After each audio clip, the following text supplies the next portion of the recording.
หัวข้อเมื่อนี้นี่เป็นหัวข้อที่สมาชิกหลายคนมักถามเนาะมักถามข้าพเจ้าและพระเจ้าไปมาก็เห็นคริสเตียนบางคนกันยังเฮ็ดเนาะกันยังเฮ็ดโดยที่ว่าบ่เข้าใจเนาะคำถามมีอยู่ว่าอาจารย์เขาเป็นเซเว่นเดย์เนี่ยเป็นคริสเตียนนี่นะเขากินเบียร์ได้บ่มีคนถามพระเจ้าอยู่บ่พระเจ้าเป็นอาจารย์มีคนถามเนาะมีคนเคยถามพอเขาตอบว่าได้หรือบ่ได้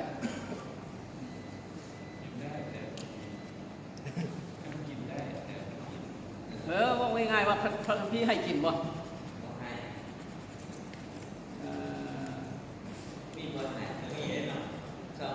โอเคเนาะคริสเตียนดื่มเบียร์ได้บ่โอ้ยมีบางคนบอกว่าได้อาจารย์เบียร์มันบ่ใช่เป็นเหล้ามันบ่ใช่เป็นเหล้าขาวเนาะเบียร์มันบ่เป็นเหล้ามันแซ่บเนาะเบียร์ลาวเบียร์อย่างก็แม่ของเบียร์สร้างเบียร์สิงห์เบียร์เฮนิเกนจักมันรสชาติเป็นอะไรครับเจ้าหูเนาะได้ยินแต่ว่าเวลาคนกินแล้วเขาเจ้าจะ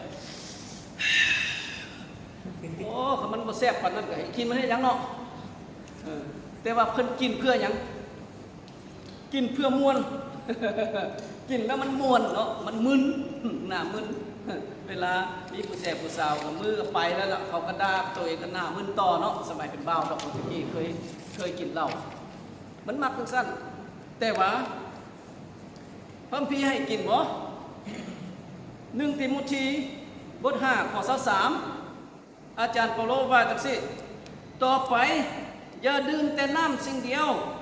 แต่ควรใส่เหล้าแว้งแต่เล็กน้อยพอเห็นแก่กระเพาะอาหาร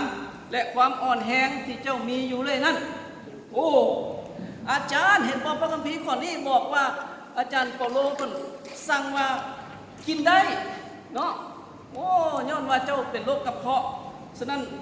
ต้องกินแต่น้อยนึงเพื่อจะได้มีแรงนะเวลาหมู่ข้าพเจ้าพวกข้าเจ้ากินเหล้าแว้งเหล้าเบียร์นี่นะข้าเจ้าว่ากินแล้วมันมีแรงกินแล้วมันกินข้าวแซ่บเนาะเขาสิว่านั่นได้เขาเป็นอาจารย์เนาะเขาเป็นอาจารย์สอนพระคัมภีร์สัพพะว่ากินได้บัดนี้นะนั่นได้บัดนี้ภาษาลาวเขาแปลมาผิดเนาะภาษากรีกอาจารย์เปาโลเพิ่นว่าอย่างนี้ต่อไปอย่าดื่มแต่น้ำอย่างเดียวแต่ควรเอาออยนัสนั่นน่ะใส่เข้าไปในน้ำผสมในนึงเพื่อแก้ไขโรคกระเพาะของเจ้าวันนี้คำว่าออยนัสนี่นะมันกับมีความหมายในภาษากรีกไม่มีความหมายในภาษาลาวภาษาอังกฤษบอกว่ามันเป็นน้ำที่เขาบีบออกมาจากผลองุ่นโอเคน้ำที่เขาบีบออกมาจากผลองุ่นวันนี้ในสมัยแต่ก่อนนี่นะเขาเจ้าบ่ฮู้จักสกัดเหล้าออกจาก น้ำองุ่นท่านเอาปลาไว้หลายมื้อแล้วคือพี่น้องอันน่ะเราเทิงเฮามักเอาไม้ก็เฮากินอันนั้นน้ำเต่านะพระเจ้าใส่บ้างมาน่ะคันมือทวิตมันเป็นอะไรหวานมันแซ่บมื้อที่2เริ่มส้มนิดนึงละเห็นบ่เริ่มส้มนิดนึงละสมัยก่อนเขาเอิ้นน้ำส้มก็คือเหล้าเพราะว่าอันคลองพวกนี้นี่แหละเวลามัน 3-4 มื้อไปแล้วมันเริ่มขยายตัวเนาะพระเยซูจึงบอกว่าอย่าเอาเหล้าแว้งใหม่มาใส่ในถุงหนังเก่ามันจะเป็นอย่างมันสิระเบิดเข้าใจที่เวลามันขยายตัวเวลามันเฟอร์เมนต์นะมันขยายตัวมันสิเฮ็ดให้ถุงระเบิดอันนั้นมีความหมายอีกตัวนึงเนาะอันบอกว่าครับมาว่าตัวนี้ว่าในที่นี้ภาษาลาวเขาแปลคำว่าออยนัสนี่มาเป็นเหล้าแว้งตรงๆเลยสำหรับคนลาวเขาอ่านพระคัมภีร์บอกว่าพระเยซูเหมือนอาจารย์โปโลบอกว่าพระคัมภีร์บอกว่ากินเหล้าได้คืออาจารย์ตาละเว้าเนาะท่านเจ็บกระเพาะใครเจ็บกระเพาะได้เนี่ยนี่คันเขาบ่เจ็บกระเพาะจะสกินเจ็บกระเพาะมันมียาอื่นมันต้องมีเหล้าเห็นไหมมันมียาบักหลายๆเดี๋ยวนี้มันจะเป็นต้องไปเอาเหล้ามาผสมน้ำกินเข้าใจดิดังนั้นคนที่อ้างความพิข้อนี้เพื่อจะได้กินเหล้านั้นบ่มีเหตุผลเนาะคริสเตียนคนใดที่ว่าอ้างว่าพระคัมภีร์บอกว่ากินเหล้าได้นี่ก็เพื่อเข้าข้างตัวเองเพราะตัวเองอยากกินเหล้าเขาจะบอกพระคัมภีร์บอกว่าอย่าเมาเหล้าเนาะอย่าเมาเหล้าแว้งซึ่งภา าให้เป็นอย่างเสียคนแกจงเต็มไปด้วยพระวิญญาณคนดีกว่ามันก็คล้ายๆกับว่าพระพี่บอกว่ากินเหล้าได้เนาะแต่อย่าให้สูเมาครับเจ้าค้นเบิ่งวัดในพระคัมภีร์เนาะพระคัมภีร์ค่อนข้างที่จะว่ากินเหล้าได้แต่ว่าอย่าสูเมา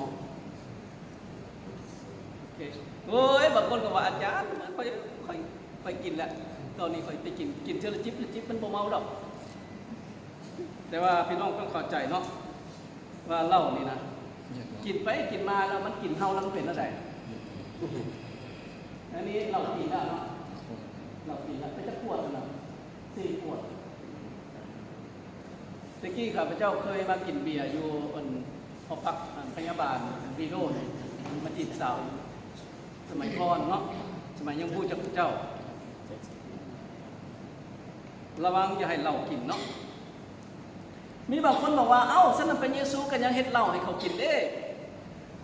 อยู่อันน่ะงานเลี้ยงคานาเห็นบ่พระเยซูเฮ็ดเหล้าเขากินแม่นบ่ล่ะมันมีอยู่ที่ภาษาพี่น้องภาษาคำว่าที่ใส่ในหันน่ะเป็นคำว่า oiness แล้วอย่าลืมว่าตอนที่เจ้าภาพไปซีมแล้วเนี่ยเขาว่าอะไรเขาว่าแทรกแสดงว่ามันเป็นน้ำองุ่นใหม่มันโมเมนต์เหล้าขั้นเหล้ามันจะส่งสมัยก่อนเหล้ามันจะส่งเพราะว่าเขาบ่มีวิธีเฮ็ดเหล้ามันปล่อยไว้ให้มันโดนแล้วมันก็ส่งซึ่งน้ำส่งตอนที่พระเยซูถึกตึงเหมือนไม่แก่นเขาพยายามที่จะน้ำส่งเพิ่นเหมือนวะเพิ่นบ่ดื่มเหมือนวะเพราะว่าคันดื่มแล้วมันเมาแล้วมันบ่รู้เรื่องพระพี่บอกว่าฉะนั้นอย่าคิดสะอ่อนเหล้าองุ่นเลยเพราะว่าถึงแม้นมันจะงามในเวลาเจ้าสั่นและเป็นสีแดงใสสะอาดจนซองเห็นเงาก็ตามเห็นบ่เวลาพวกอนามันนั่นแข่งรถชนะแล้วมันมักเอาเหล้าไม่สั่นๆแล้วนี่เราเปิดชุ่งเหมือนบ่โอ้คักเหมือนบ่สลองเพราะพี่บอกว่าอย่าสุไปเบิ่งมันคักมันงามก็จริงแต่ว่ามันบ่ดีเนาะมันบ่ดีต่อพวกเฮาแต่เมื่อเจ้าดื่มแล้วสุดท้ายเจ้าก็จะรู้สึกเจ็บเหมือนถูกงูพิษตอดพระคัมภีร์ว่าชัดเจนเนาะเวลาเจ้าดื่มเหล้านี่นะมันคือกันกับงูพิษตอดเหล้ามันเป็นยาพิษชนิดร้ายแรงที่สุดที่ฆ่าซ่าโดยที่เฮาบ่รู้สึกตัวส่วนหลายคนที่ดื่มเหล้ามักดื่มเหล้าเป็นอย่างตายนั่นเป็นอย่างตับแข็งตายแล้วไปโทษใครไปโทษโรคตับเหมือนวะความจริงเป็นเหล้านั่นแหละมันเห็นเป็นตับเจ้าแข็งเพราะตับมันต้องกรองของเสียออกกรองบ่ไหวแล้วมันก็ทำงานบ่ได้มันก็พังเนาะตายเนาะตับแข็งตายนั่นพระคัมภีร์จึงบอกว่ามันคือกับถึงงูพิษตอดคือพิษตอดนี่ก็คือตายเนาะตาของเจ้าจะเห็นสิ่งแปลกๆและใจของเจ้าจะตะลบตะแลงใจของเจ้าจะเว้าตะลบตะแลงเห็นไหมเวลาคนเมาเหล้ามันเป็นอะไรอาจารย์บุญเคยห้องฟังนี่เป็นไรห้องเพลงเราเพลงนั้นเป็นธรรมดาซ้อมมาจอก3กินเหล้าจอก4แล้วเห็นป้าว่าเมียเป็นบ่ย้อนหยังย้อนวันตาของเจ้าเนี่ยมันพังเฟ้อแล้วมันเหล่าไปควบคุมแล้วเนาะนั้นพระพี่บอกว่าตาของเจ้าจะเห็นสิ่งแปลกๆคันขับรถจักรเนาะแปะเห็นเสาไฟฟ้ามันเป็นต้นกล้วยเห็นปะเขาไปโซนตุ้งหนึ่งกันเลยหยอบลงมากับพอเจ็บเต็มพูดสึกเจ็บพูดแล้วมือเขามือโตมาอยู่ห้องหมอคนจึงคอยเจ็บคอยปวดคอยห้องคอยค้างบางเทื่อก็บ่ได้ห้องเลยเนาะไปเลยเนาะเลยเรียบร้อยเนาะพระพิบอกว่าเจ้าจะเป็นเหมือนคนที่นอนอยู่กลางทะเลอย่างคนที่นอนบนเชิงเสากลางเรืออันนั้นมันมีเสาแล้วก็เจ้าเฮ็ดอันน่ะเรือใบนะพวกเจ้าไปนอนอยู่เชิงหันได้บ่มันเป็นว่าไดลองขึ้นไปแล้วไปกอดเสาแล้วนอนหนุนค คือมันเอียงน้อยหนึงมันก็เอียงไปเอียงมาแหละเนาะฉะนั้นเวลาคนเมาเหล้ามันย่างบ่ได้เนาะอเมริกานี่เวลาตำรวจมันจะเอาอันน่ะจับคนกินเหล้ามันให้ย่างแบบนี้ให้เราตีกับปลายตีต่อกันแบบนี้เนาะคันย่างคนกินเหล้าย่างบ่ได้แน่นอนเนาะมันก็ล้มเนาะจับขึ้นรถไปเลยเนาะฉะนั้นคนที่เมาเหล้านี่นะมันเซไปเซมาแม่นบ่เคยเห็นคลิปบ่เขาเอาคลิปวิดีโอมาให้เฮาเบิ่งเรื่อยๆมันขึ้นมาขี่รถถีบขี่ลงล่มคือเก่าขึ้นมาขี่ล่มคือเก่าบ่ต้องเว้าอื่นไกลข้าพเจ้าเคยเป็นสมัยแต่ก่อนไปกินเหล้าอยู่บ้านสวนมอนบ้านห้องสวนมอนเนาะกินจนเมาแล้วบัดนี้ตัวเองขับรถถีบตอนนั้นสมัยนั้นถีบสาวไม่ใช่รถถีบเนาะตัวเองก็ถีบรถบ่ได้เมาแล้วผู้สาวอาสาเป็นคนถีบเพราะเขาบ่เมาเนาะตัวเองขึ้นซ่อนเขากอดเขาก็ยังบ่ได้ยังล้มพาเขาล้มมาฮอดบ้านนี่จักบังโซ่หายไปใส่จักอันนึงก็รถถีบบ่เหลืออย่างเหลือเป็นห้างเนาะมันเป็นจังซั่นคนเมาเหล้าแล้วมันหน้ามึนมันบ่ฮู้จักความหลายคนไปเฮ็ดผิดกฎหมายฆ่าคนตายบางคนก็เฮ็ดแนวอื่นที่มันคนปกติเขาบ่เฮ็ดกันมันจึงเฮ็ดให้เสีย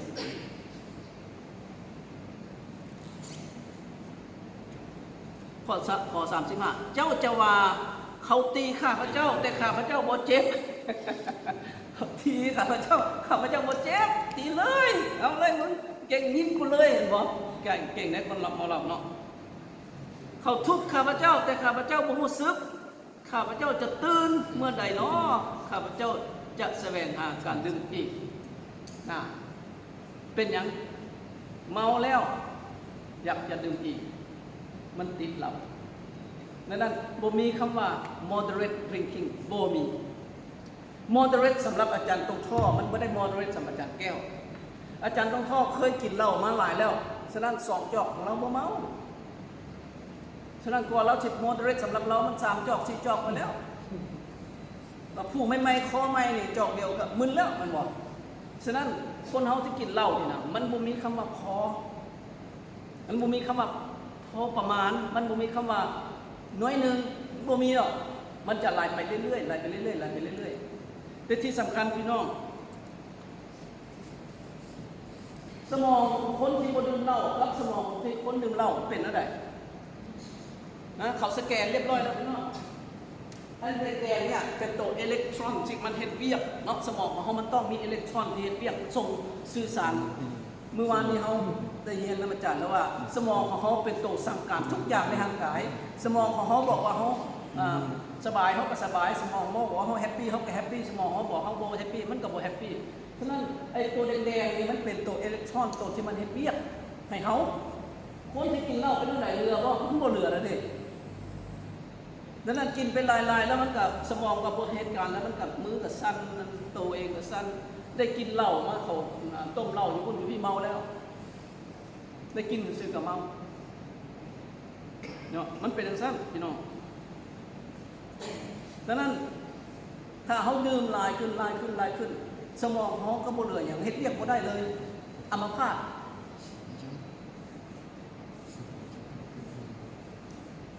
อันนี้เป็นขั้นตอนที่สมองของเขามันถูกเหล้าทำลายเนาะเหล้ากินเข้าไปจอกนึงปุ๊บมันไปทำลายส่วนใดของสมองของเขาส่วนหน้านี่แม่นหยัง